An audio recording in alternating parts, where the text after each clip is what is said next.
পুরুষ হরিণের নাভিমুখের গ্রন্থিতে এক বিশেষ ধরনের কোষের জন্ম হয়। এই কোষ যখন পূর্ণতা লাভ করে তখন এ থেকেই সুঘ্রাণ বের হতে থাকে। হরিণের 10 বছর বয়সে সুগন্ধি কোষ পূর্ণতা লাভ করে। তবে মজার ব্যাপার হলো, যে হরিণটির নাভিতে এই কোষের জন্ম সে নিজে কিছুই বুঝতে পারে না। তার নাকে যখন প্রচন্ড সুগন্ধ এসে লাগে তখন সে পাগলের মতো ছুটতে থাকে এই সুঘ্রাণের উৎসের সন্ধানে। অর্থাৎ সে হরিণ জানে না সুগন্ধটি কোথা থেকে আসছে, অথচ সে বুঝতে পারে না যে সুঘ্রাণ ছড়িয়ে পড়েছে তার নিজের দেহ থেকেই।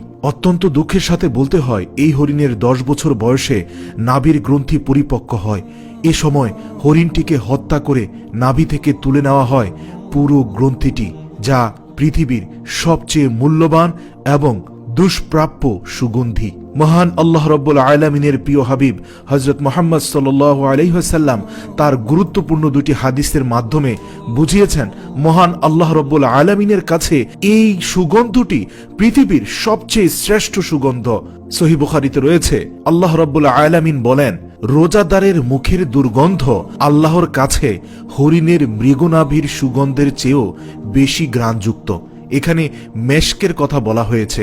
মূলত হরিণের মৃগনাভিকে আরবিতে মেশক বলা হয়। এছাড়াও আবু হুরায়রা রাদিয়াল্লাহু হতে বর্ণিত, তিনি বলেন, রাসূলুল্লাহ সাল্লাল্লাহু আলাইহি ওয়াসাল্লাম বলেছেন, কোন আঘাতপ্রাপ্ত লোক যে আল্লাহর পথে আঘাত পায় সে কিয়ামতের দিন এ অবস্থায় আসবে যে তার ক্ষতস্থান থেকে টকটকে লাল রক্ত ঝরছে, আর তার সুগন্ধি হবে কস্তুরীর সুগন্ধির ন্যায়। সুবহানাল্লাহ। সহিহ বুখারী হাদিস নম্বর 5533। সুপ্রিয় আলোর পথের দর্শক মণ্ডলী, আজ আপনাদের সামনে হরিণের মৃগনাভি নিয়ে কিছু গুরুত্বপূর্ণ কথা বলবো।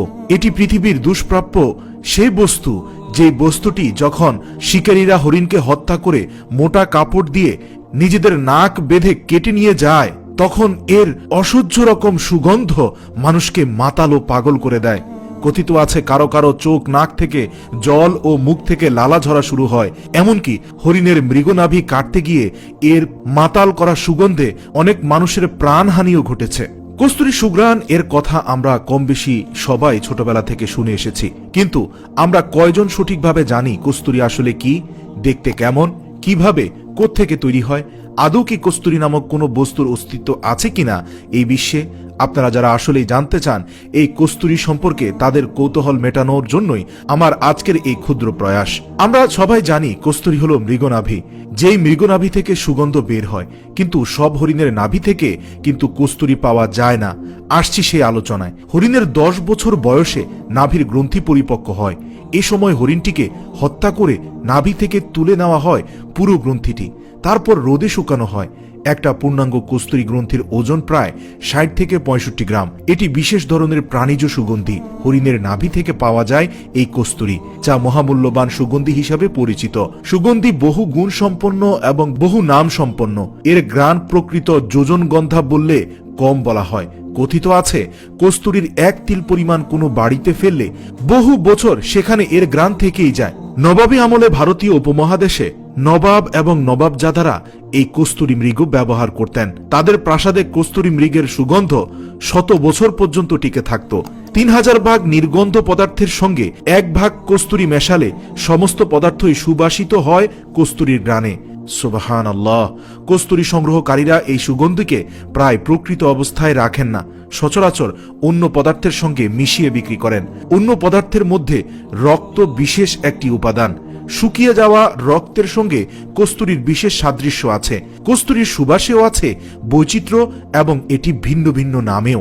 সুগন্ধি ফুলের মতোই যুগ যুগ ধরে মানুষের দৃষ্টি কেড়েছে কস্তুরী মৃগ। এই মৃগ অর্থাৎ হরিণ এক প্রজাতির পুরুষ হরিণ, ইংরেজি নাম মাস্ক ডিয়ার। এরা খুব লাজুক স্বভাবের, তাই নিরিবিলি বাস করে, বিচরণ করে একান্ত নির্জনে। হিমালয় পর্বতমালার উচ্চ পার্বত্য অঞ্চলে উৎকৃষ্ট কস্তুরী মৃগ পাওয়া যায়। ওই অঞ্চলে এক প্রকার ছোট আকারের হরিণ আছে। তারা ছাগলের চেয়ে বড় নয়, কিন্তু দেখতে অত্যন্ত সুন্দর।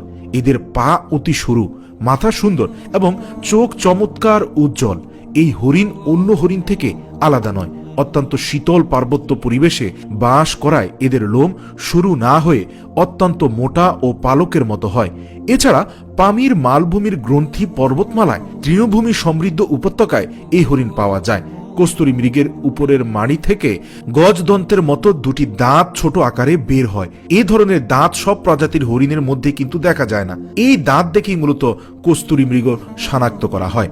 এই প্রজাতির হরিণ আত্মরক্ষায় পটু, কিন্তু তারা নিজেদের লুকিয়ে রাখতে পারে না, কারণ এদের দেহের তীব্র ঘ্রাণ। এই ঘ্রাণ অনুসরণ করে শিকারী ঠিকই এদের সন্ধান পেয়ে যায়। এই হরিণের নাভি থেকে মূলত এই সুগন্ধি দ্রব্য সংগ্রহ করা হয়। এই হরিণের 10 বছর বয়সে নাভির গ্রন্থি পরিপক্ক হয়। একটা পূর্ণাঙ্গ কস্তুরী গ্রন্থির ওজন প্রায় 60 থেকে 65 গ্রাম। কস্তুরী কোষের বাইরের দিকটায় থাকে এলোমেলো কিছু লোম।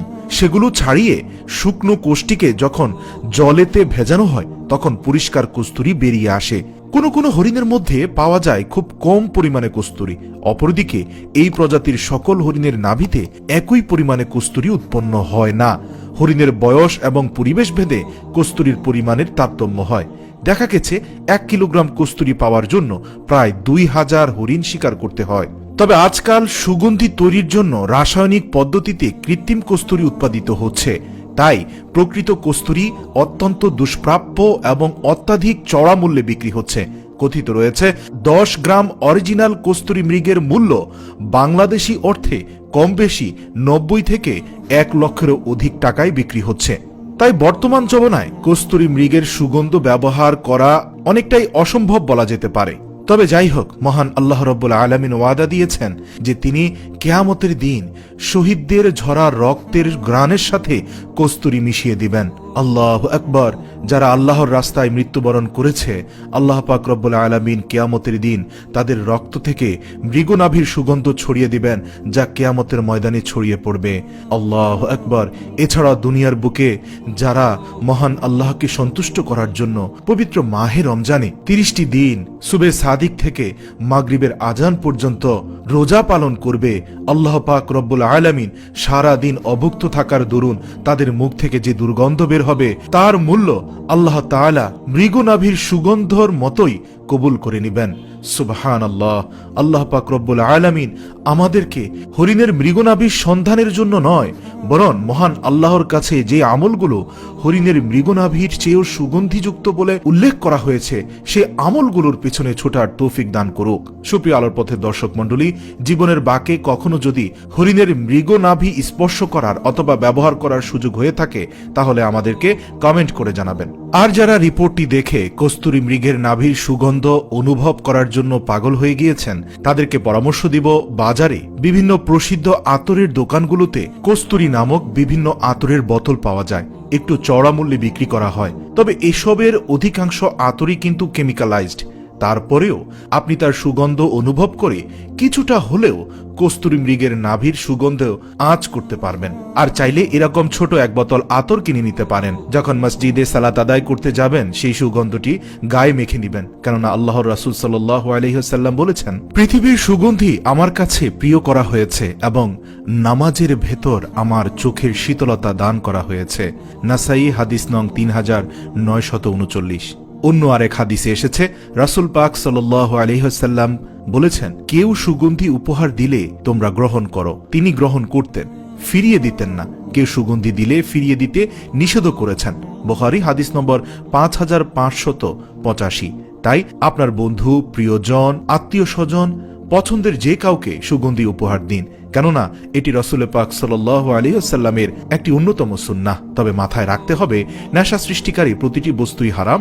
বুখারী হাদিস নম্বর 4343। তাই অ্যালকোহল মিশানো কোনো সুগন্ধি উপহার দেয়া বা ব্যবহার করা যাবে না।